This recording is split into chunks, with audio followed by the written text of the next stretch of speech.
वीरान। ये कौन चित्र है दोस्तों?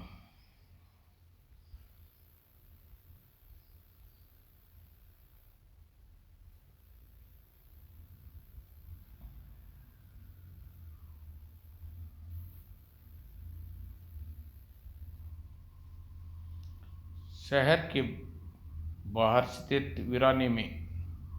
हा हा हा हा, आज मैं सफल हो गया। वीरान को जिंदा कर लिया है मैंने। अब मुझे अपने उद्देश्य में सफल होने से कोई नहीं रोक सकता। किसकी आवाज़ थी ये? उसका उद्देश्य क्या था? इस प्रकार वीरान। ऐसे में शहर के कोने में स्थित एक बंगले के बाहर जा। इसी बंगले में चला जा वीरान, यहीं मिलेगा तुझे अपना शिकार। अगले पल रात अपने पूरे यौवन पर थी।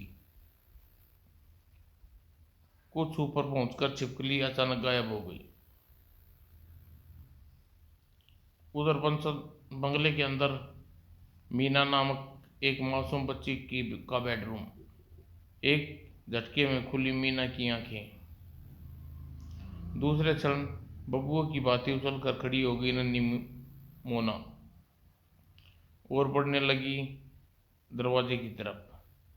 मोना के दरवाजे खोलने के अंदाज को कोई समय देख लेता तो गस खाकर गिर जाता। घर से बाहर निकलने के बाद वह एक तरफ पड़ गई। अचानक मोना के बढ़ते कदम को रोक लिया था एक हाथ ने। ए छोकरी, कहाँ जा रही है इतनी रात गए?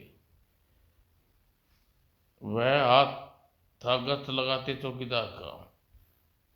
आंखों में खून लिए मोना पीछे पलटी। चौकीदार के मासूम मसानों से एक साथ ढेर सारा पसीना छोड़ दिया।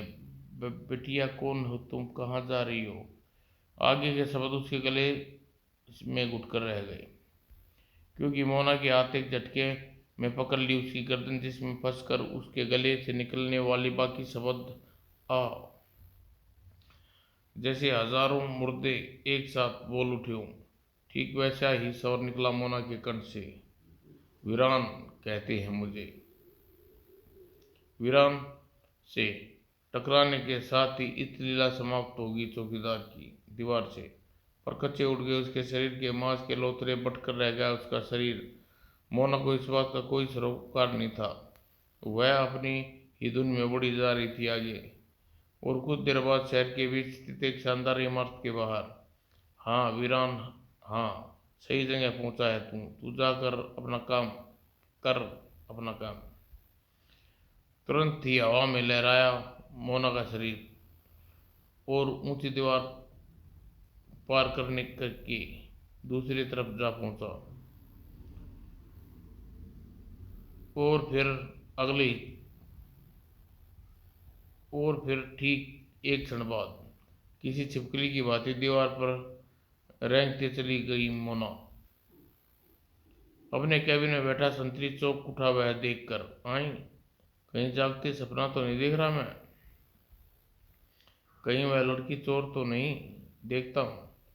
वह गोली की तेजी से कैबिन से बाहर निकला। लेकिन ये क्या? बाहर तो कुछ भी नहीं है। आई, कुछ भी नहीं। लेकिन अभी अभी तो मैंने उस लड़की को ऊपर चढ़ते देखा था। कुछ सोच, कहीं अपन भांग के नशे में भ्रम तो नहीं हो गया? संतरी जिसे भ्रम समझ रहा था, दरअसल वह भ्रम नहीं, सच्चाई थी। कुछ पलों बाद खिड़की के कमरे में रेंग रही थी एक छिपकली। बनवारी लाल अपने बेडरूम में से गहरी नींद सो रहा था। खर्र। और बनवारी लाल झंझोर कर रख दिया उस हाथ ने बनवारी लाल को। हड़बड़ा कर उठा बनवारी लाल। कौन है? मैं वीरान।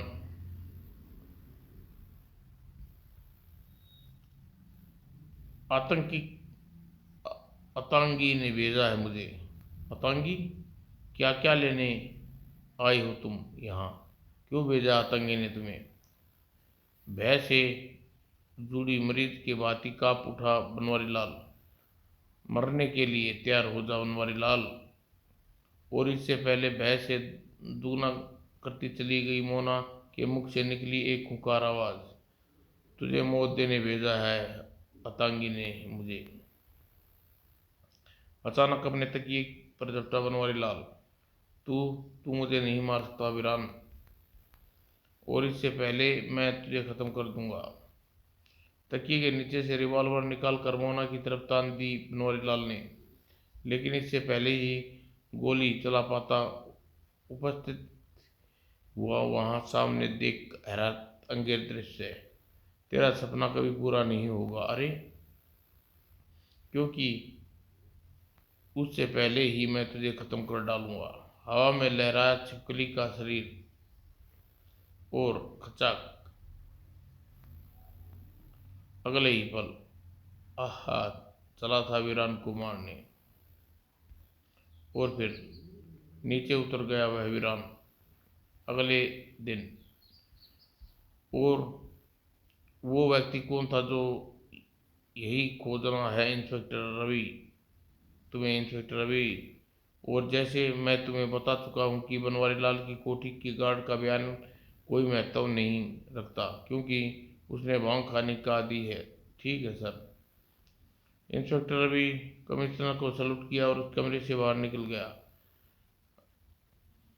रात विजयनगर में हुई दोनों हत्याओं का जिम्मेदार एक ही व्यक्ति है। क्या हुआ बेटी मोना, आज खोई खोई सी दिख रही है। सहेलियों के साथ खेलने नहीं चली जाती? खेलने को दिल नहीं कर रहा मम्मी। ठीक है, तू आराम कर, मैं तेरे लिए खाने को कुछ बनाती हूँ। दिन गुजरा और फिर रात आई। जिस घड़ी के घंटों के साथ मोना के कमरे में गूंज उठी एक आवाज, वीरान वीरान वीरान। मोना उठ खड़ी हुई अपने बिस्तर से और बढ़ती चली गई बाहर की ओर। वीरान, आज तुझे शिकार है। हीरे जवाहरात का मशहूर व्यापारी राज सिंह। हीरे जवाहरातों का मशहूर व्यापारी राज सिंह। गैरेज का गेट खोलकर तुम अपने घर जा सकते हो, गाड़ी मैं खड़ी कर दूंगा। ठीक है साहब। गोरखा ने दरवाज़ा खोला और अपने घर की ओर बढ़ गया, जबकि राज सिंह कार को गैरेज में अंदर की तरफ ले बढ़ा दिया। गैरेज में अरे, अचानक यह छिपकली कहाँ से आ गिरी। तभी हैरानी एक और हैरत अंगेज कर दृश्य देखने को मिला उसे। ओह नो, यह तो धीरे धीरे लड़की में बदल रही है। सचमुच ऐसा ही था।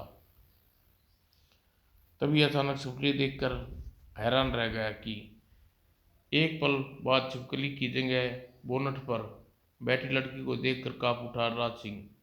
ओह, कौन है ये? वीरान हूँ मैं, और तुझे मौत देने आया हूँ राज सिंह। अगले ही पल मोना का हाथ तेजी से लहराया और नहीं, रहम रहम, आज मौत का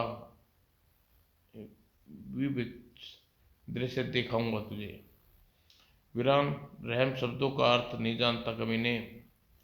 दीवार से टकरा कर गिरते ही अभिराज सिंह संभला भी नहीं थी कि ये क्या कर रही है अब।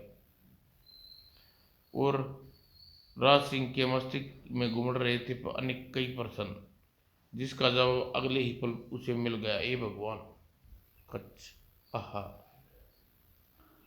और राज सिंह के मुंह से निकलने वाली चीख उसकी अंतिम चीख बन गई। हा हा हा।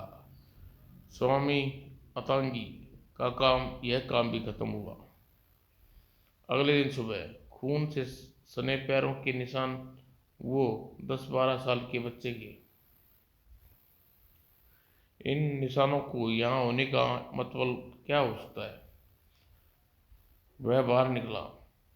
लाश का पंचनामा वगैरह करवाओ और खून में बने पैरों के निशान के फोटोग्राफ उठवाओ। साथ ही गैरेज में फिंगरप्रिंट्स उठवाने का भी प्रबंध करो। वापस लौटते हुए इंस्पेक्टर रवि के दिमाग में एक बात घूम रही थी। बनवारी लाल की कोठी का दरबान के अनुसार छिपकली की तरह दीवार पर चढ़ने वाली लड़की और राज सिंह की लाश के पास मिले बच्चे के पांव के निशान कहीं इस बात की तरफ इशारा तो नहीं कर रहे थे कि दरबान जो कह रहा था वह सच है। दरअसल दरबान का बयान सच है तो कौन है वह लड़की और इस हत्याओं से क्या संबंध हो सकता है उसका। इधर वह लड़की, उठो वीरान, तुम्हारे शिकार का निकलने का समय हो गया है। हल्की सी आवाज से दरवाजा खुल के साथ दरवाजा खुला। मोना उठी और वह उस कमरे से बाहर निकल गई। लेकिन दरवाजे की उस हल्की आवाज में मोना के पिता राकेश शर्मा को चौंका दिया। ऐसा नहीं लगा शीला कि मोना के कमरे का दरवाजा खुला हो। हाँ, आवाज तो ऐसी ही लगती है। देखता हूँ क्या बात है। मिस्टर शर्मा उठकर अपने कमरे से बाहर आ गए। बाहर आकर उन्होंने जो नजर आया उसे देखते हुए चौंक पड़ी। अरे, वो तो मोना है, लेकिन वह जा कहाँ रही है। मोना को आवाज देनी चाहिए मिस्टर शर्मा ने, लेकिन फिर पीछा करके देखता हूँ कि वह कहाँ जा रही है। शायद मोना आजकल परेशान रहने का यही कारण हो। मिस्टर शर्मा मोना के पीछे चल पड़े। काफी दूर जाने पर ये तो बाहर की तरफ जा रही है, शहर से बाहर। थोड़ी देर बाद अचानक मिस्टर शर्मा हैरान रह गए। ओह, मोना जिस रास्ते पर बढ़ रही है उससे आगे गहरी खाई है। अब तो उसे रोकना ही होगा उसे। अलग फाड़कर चीख पड़ा मिस्टर शर्मा। मोना। मिस्टर शर्मा की चीख मोना पर कोई असर नहीं हुआ और पूर्णतः आगे बढ़ती चली गई वह। मोना, मोना नहीं। और उस समय तो मिस्टर शर्मा के मुंह से चीख उबल पड़ी जब मोना ने गहरी खाई में छलांग लगा दी। पागलों की भांति भागते हुए खाई तक पहुंचा मिस्टर शर्मा चीखने लगा। मोना मेरी बच्ची, हमें छोड़कर नहीं। तभी वह आश्चर्य घटना घटी।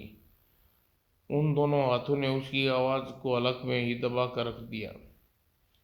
मेरा पीछा करके अपनी मौत बुला ली तूने।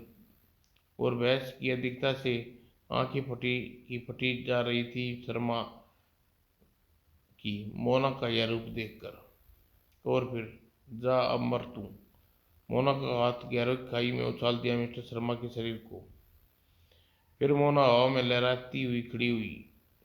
शाबाश वीरान, तूने अपने रास्ते में आई अड़चन को बड़ी सफाई से दूर किया। अब काम कर तू जिसे के लिए तू निकला है। चल बढ़ आखिर शिकार की तरफ। आवाज ने आगे बढ़ने के लिए मजबूर कर दिया था मोना के कदमों को। और शहर के बाहर बने कब्रिस्तान तक पहुंचने के लिए फाटक फटाक से आंखें खुली। कब्रिस्तान में बैठी स्त्री की उल्लू और चमगादड़ की चीखने की आवाज। इसका मतलब कोई दुष्ट आत्मा कब्रिस्तान में प्रवेश कर रही है। और अगले ही क्षण, जाओ मेरे सेवकों को बंदी बना लो उसे, तुरंत ही हाउ। आगे बढ़ती मोना के कदम थम गए। बेहद पुकार, मुंह से निकलने वाली आवाज, वीरान को बंदी बनाने आए हो तुम। तुम्हारा यह सपना कभी पूरा नहीं हो पाएगा। ये हा हा। मोना के शरीर में एक झटके से दूर जा गिरे कलिंका और के सेवक। और फिर वीरान तुम सबको खत्म करके तुम्हारी स्वामी तक पहुंचेगा। वह मेरे सभी साथियों को भारी पड़ रहा है। रागिया, जा तू जाकर रोक उसे। रागिया ने उसे जा पकड़ा मोना को। अब तू बचकर नहीं निकल सकता यहाँ से। वीरान कभी बंदी नहीं बन सकता। मुझे सहायता दो स्वामी, मुझे सहायता दो, मुझे सहायता दो, मुझे सहायता दो। वीरान की सहायता की जरूरत है। उसे सहायता मिलेगी, जरूर मिलेगी। और दूसरे क्षण, कुछ क्षणों बाद, आ, आ तुम तुम में से कुछ मेरे पीछे आओ, बाकी इसे निपट लेंगी। और मोना अंदर की तरफ चल पड़ी। पीछे पीछे हजारों छिपकलियां। भयानक छिपकली में बदलती चली गई मोना। अब तुझे नहीं छोड़ूंगी मैं। कुछ ही पलों बाद देख, तेरे सेवकों को खत्म करके यहाँ तक पहुंच गया वीरान। ओह, अब तू बचेगी नहीं, बचेगी तू। वो झपट कर पकड़ लिया कालिका को। इसके साथ ही असंख्य छिपकलियां लिपट गई कलिका के शरीर से। आह, और फिर खचाक। असंख्य छिपकलियों ने पल भर में कंकाल में बदल डाला। अपना काम खत्म कर लौट आई मोना। इधर पास ही पुलिस स्टेशन में। क्या कह रही हो आप? मैं ठीक कह रहा हूँ इंस्पेक्टर, पिछले दिनों शहर में होने वाली हत्याएं मोना ने की हैं। वो और अभी कुछ देर पहले उसने मुझे मारने की कोशिश की। उसने मुझे गहरी खाई में फेंक दी, पर मेरी किस्मत अच्छी थी। मेरे हाथ में खाई की चट्टान से उगा पेड़ आ गया और मैं बच गया। बस किसी तरह खाई से निकलकर आपके पास पहुंचा हूं मैं। ओह मासूम बच्ची, हत्यारी? मेरी बच्ची हत्यारी नहीं है इंस्पेक्टर। कोई उसे सम्मोहित करके यह सब करवा रहा है। ओह, इस समय कहाँ है आपकी बच्ची? मैंने उसे काली पहाड़ी की तरफ के पास देखा, वहीं कहीं होगी। आओ मेरे साथ। तुरंत इंस्पेक्टर रवि शर्मा के साथ मोना की तलाश में रवाना हो गया। जल्दी, वह देखिए, वह रही मोना। ओह, अचानक इंस्पेक्टर रवि की नजर मोना के पीछे सैकड़ों छिपकलियों पर पड़ी। ओ गॉड, उसके पीछे तो छिपकलियां की पूरी फौज चल रही है।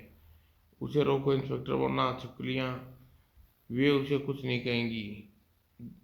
अब उसे रोकना भी ठीक नहीं, क्योंकि जिस तरह पीछा करते हुए शायद हम व्यक्ति तक पहुंच जाएं जिसकी नन्ही मोना को सम्मोहित कर रखा है। लेकिन इंस्पेक्टर, कुछ मत बोलिए मिस्टर शर्मा, चुपचाप पीछा करते चलिए। आखिर मिस्टर शर्मा को इंस्पेक्टर की बात माननी ही पड़ी। दोनों फासला बनाकर मोना का पीछा करते रहे। काफी देर चलने के बाद ये भयानक दर्रा लगता है सही जगह पर पहुंचे हैं। आइए अंदर। आओ वीरान, आओ। आज तुम अपना काम पूरा कर दिया तुमने। आज अपने उद्देश्य में सफल हो गया। तभी, ओह, अपने हाथ ऊपर कर लो वरना गोली मार दूंगा। मोना आगे बढ़ी। तभी, रुक जाओ वीरान, इनकी हत्या करके तुमने पाप का हकदार नहीं बनाने दूंगा। मोना रुक गई, लेकिन साधु का हाथ हवा में लहराया। इसके साथ ही, यह रिवॉल्वर तुम्हारे हाथ में अच्छी नहीं लगती इंस्पेक्टर। तुम एक मासूम बच्ची को हत्यारी बना कर रहे हो। तुम हत्यारे हो। मुझे हत्यारा कहने से पहले जरा जान लो कि मैंने ये सब हत्याएं क्यों की है। क्या मकसद है हो सकता है तुम्हारा? अभी बताता हूँ तुम्हें अपना मकसद। दूसरे क्षण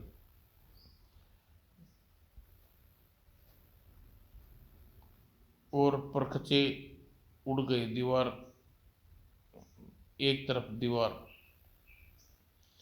जिसमें निकलकर बाहर गिर पड़ा एक अध जला शरीर, जिसे इंस्पेक्टर रवि और मिस्टर शर्मा आंखें फाड़ कर देख रहे थे। ये मेरे बेटे का शरीर है, जिसे जान से ज्यादा चाहता था। इसी की हत्या का बदला लिया है मैंने। ओह, 10 साल पहले वह दिन आज भी मुझे याद है, जब ऐसा गुनाह, ऐसा सुनहरा मौका नहीं आएगा आतंकी। तुम्हें सिर्फ अपने मंत्र शक्ति से का मामूली सा प्रदर्शन करना होगा। बदले में दौलत से तोल देंगे हम तुम्हें। नहीं, मुझे नहीं चाहिए तुम्हारी दौलत, पाप है ये। और तुम लोग तो महापाप करने जा रहे हो, जो दौलत के लिए अपने बाप को तंत्र शक्तियों द्वारा मरवाने की बात कर रहे हो। नहीं, इस पाप कर्म में मैं हरगिज तुम्हारा साथ नहीं दूंगा। लेकिन आतंकी, मैं दाड़ उठा। बकवास मत करो और चले जाओ यहाँ से। मेरी डांट खाकर वे तीनों वहां से जाने लगे। मैंने उन्हें चेतावनी दी, ध्यान रखना, अगर तुम्हारे बाप को किसी बीमारी से मर गया तो मैं दौलत की जगह जेल की जगह जेल के हकदार बना दूंगा तुम्हें। ओह। उस समय वे तीनों वहां से चले गए, लेकिन मैं नहीं जानता था कि उनकी हरकत से बाज नहीं आएंगे। आज क्या होगा? अब क्या होगा? साले ने हमारा काम करने के साथ साथ हमें ऐसी धमकी दी है जो तलवार बनकर हमारे गले पर अटक गई है। अब इस तलवार को अपने गले से हटाने का एक ही तरीका है, वह आतंकी की हत्या। लेकिन वह काम का क्या होगा? उसे मैं कर सकती हूँ। ये अलग बात है कि जितनी जल्दी उस काम को आतंकी कर देता, उतनी जल्दी मैं नहीं कर सकती। लेकिन अपनी तंत्र शक्ति के बल पर सफलता तुम्हें जरूर दिला दूंगी मैं। ठीक है, आज रात आतंकी की जिंदगी का आखिरी रात होगी। उसी रात। बाबा, अगर मैं आपसे दूर चला जाऊं तो क्या होगा? तेरे बाबा तेरे बिना मर जाएंगे बेटा। अपने बेटे वीरान से बातें में व्यस्त था मैं, तभी रात की चीख पड़ा वीरान, बाबा आग। मैं संभला। ओ, ये आग कैसे लग गई? मैं वीरान को गोद में उठाकर दरवाजे की तरफ भाग खड़ा हुआ।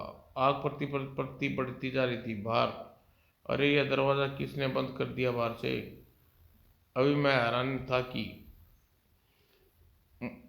सुनाई दी मुझे एक आवाज, दरवाजे को बाहर से बंद हमने किया है आतंकी, और वो इसलिए कि तेरी झोपड़ी और तेरे बेटे की चिता जल जाएगी। ओ राज सिंह। मैं बचने का दूसरा उपाय करता हूँ उससे पहले। वीरान मेरे साथ से दूर जा गिरा, और फिर न पा सका उसे मैं। बाबा, अपने आप को उस मोटी बल्ली के नीचे से निकाल कर जब मैं वीरान को आग से निकालने के कुछ न बचा। वीरान मुझे छोड़कर जा चुका था। नहीं वीरान, नहीं, तू मुझे छोड़कर नहीं जा सकता। बहुत देर तक वीरान की लाश से लिपट कर रोता रहा मैं। जब मेरी आंखों से आंसू सूख गए तो निकलने लगे अंगारे। मैं तुम्हें छोड़ूंगा नहीं कुत्तों। वीरान की मौत बनाऊंगा मैं तुम्हारी, वह बदला लेगा तुमसे। फिर मैं तंत्र साधना करने इस वीराने में आ गया। मुझे अपनी तंत्र शक्ति पर इतना इतना बढ़ाना होगा कि मैं वीरान की आत्मा को रो आत्मालोक से बुला सकूं। फिर मैं लंबी तंत्र साधना में लग गया और उसे सफलता प्राप्त कर ली। जिस दिन मैं वीरान की आत्मा को अपनी शक्तियों से आत्मा लोक से बुलाया, एक समस्या सामने खड़ी हुई। मैं आ गया मैं आ गया हूँ। मुझे जल्दी ही किसी प्राणी के शरीर चाहिए, वरना मैं वापस लौट जाऊंगा। समस्या गंभीर थी। ओह, इस समय आत्मा प्रवेश कराने के लिए किसी प्राणी का शरीर कहाँ से लाऊं? अचानक मेरी आंखें चमक उठी। ये छिपकली, ये भी तो प्राणी है। मैंने तुरंत ही झपट्टा मारा, छिपकली को पकड़ लिया।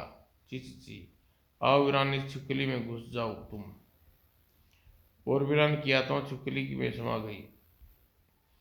अपनी इस सफलता पर ठहाका लगा उठा मैं। हा हा, आज वीरान को जिंदा कर लिया मैंने। हा हा हा। और इस तरह मैंने वीरान के द्वारा ही उन्हें समाप्त कर तक अंजाम तक पहुंचा दिया। ओह, मेरा उद्देश्य पूरा हो गया। अब मैं जीने की कोई इच्छा नहीं है मेरी, इसलिए मौत को गले लगा रहा हूं मैं। और इंस्पेक्टर रवि शर्मा अभी सत्य की हालत में खड़े थे कि धाएं धाएं, और उनके सामने उनके गिरने के साथ ही मोना का शरीर नीचे लहरा कर नीचे गिरा। आह मोना, घबराओ नहीं, वीरान की आत्मा इसके शरीर से निकल गई। अब यह होश में आ जाएगी। तुम्हारी बच्ची मेरी तुम्हारी बेटी मोना होगी। हाँ, एक बात तो मैं तुम्हें बताना भूल गया। तुम्हारी बेटी के जिस्म में वीरान की आत्मा का प्रवेश कराया था, इसलिए मैंने, क्योंकि तुम्हारी लड़की की शक्ल एकदम वीरान जैसी थी। इसे देखकर मैं अपने वीरान की याद आ गई। ओह। दूसरे क्षण चीख पड़ा, वीरान। फिर उसकी गर्दन एक तरफ लुढ़क गई और सदा के लिए आंखें मूंदने लगी उसकी। ओह, चलिए मिस्टर शर्मा, अब कुछ बाकी नहीं रह गया यहाँ। फिर मेरी मासूम बच्ची हत्यारी हो गई है इंस्पेक्टर। इस बात को भूल जाइए मिस्टर शर्मा, ठीक उसी तरह जिस तरह मैं भूल गया हूँ। लड़की को किसी ने नहीं देखा, हम दोनों के सिवाय इस बात का कोई साबित नहीं कर सकता। Thank you inspector very much. सुनाओ दोस्तों।